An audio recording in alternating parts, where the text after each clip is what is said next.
Olá pessoal, meu nome é Daniela e hoje nós teremos uma aula sobre equilíbrio iônico da água. Mais precisamente, veremos um pouquinho sobre pH e pOH.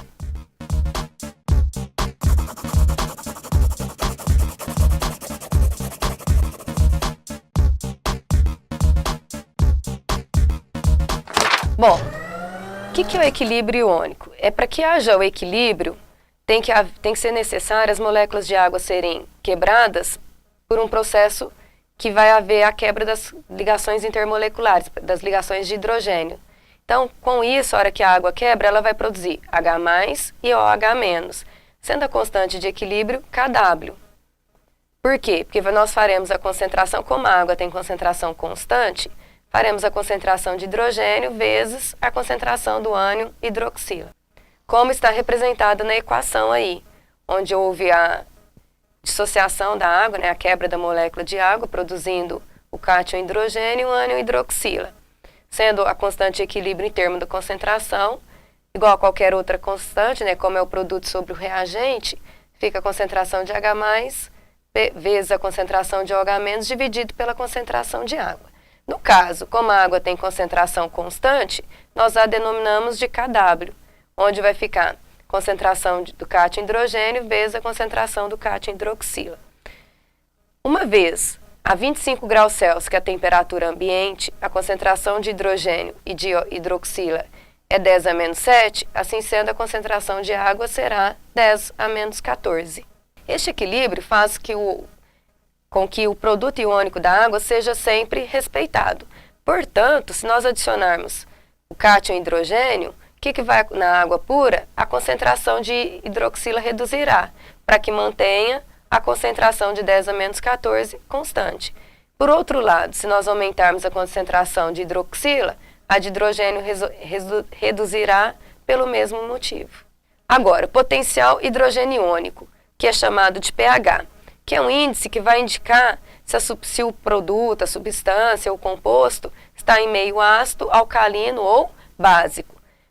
Esse nome pH é de origem, P vem da origem alemão potens, que é homenagem ao seu descobridor, que foi Søren Peter Lauridsen. E H indica a concentração de hidrogênio na mistura.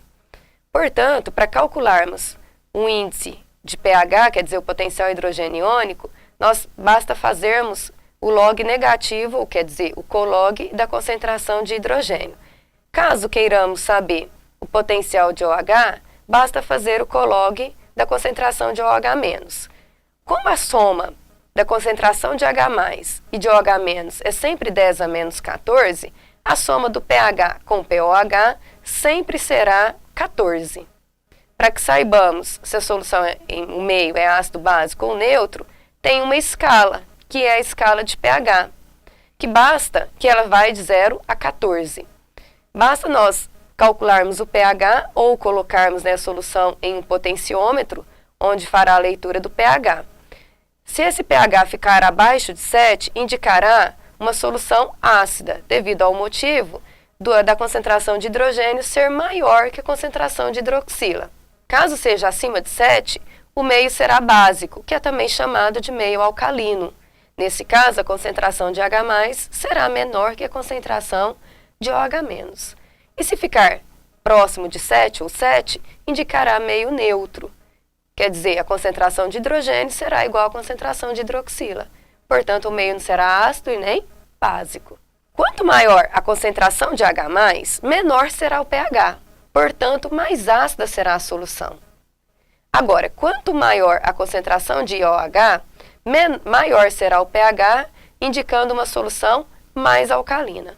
Agora, vamos supor que faremos a diluição de uma solução. Quer dizer, acrescentemos um solvente. Ao acrescentarmos solvente à solução, o que vai acontecer? A concentração de hidrogênio será reduzida. Portanto, o pH será aumentado. Mas como saber para quanto foi esse pH? Por isso aí temos um exemplo. No caso de uma solução de um ácido qualquer, cujo pH era 1,75, foram adicionados 99 litros de água a 1 litro dessa solução, obtendo um volume final de 100 litros, quer dizer, o volume final aumentou 100 vezes em relação ao volume inicial. O pH vai aumentar. Para quanto? Aí basta fazer a relação entre a concentração inicial, que era 10 elevado a menos 1,75, dividido pelo número de vezes que a concentração aumentou, que no caso, que o volume aumentou, que no caso foi de 100 vezes. Assim, a concentração vai ficar 10 vezes a menos 3,75. pH igual 3,75. Agora, tem um macete. O número de zeros representa o número de unidades que aumentou. 100 vezes, quer dizer, há 2 zeros. Basta somar 2 unidades ao pH inicial. Como era 1,75, o pH ficará 3,75. Agora, eu disse inicialmente que quanto menor o pH, mais ácida a solução. E quanto maior o pH, mais básica ela será. Por isso, muitas vezes, nós podemos comparar quantas vezes um pH é mais ácido que o outro ou quantas vezes um pH é mais básico que o outro. Nesse caso aí, nós estamos comparando o pH 3 e o pH 5. O pH 3 é mais ácido que o pH 5, mas quantas vezes? Aí, para que saibamos, basta fazer a relação das concentrações. Se o pH 3, a concentração é 10 a menos 3, basta dividir pela concentração do pH 5, cujo valor 10 a menos 5. Assim sendo, o número de vezes será 100. Então fica por aqui, espero que tenha acrescentado alguma coisa, né, no estudo de vocês, e boa prova!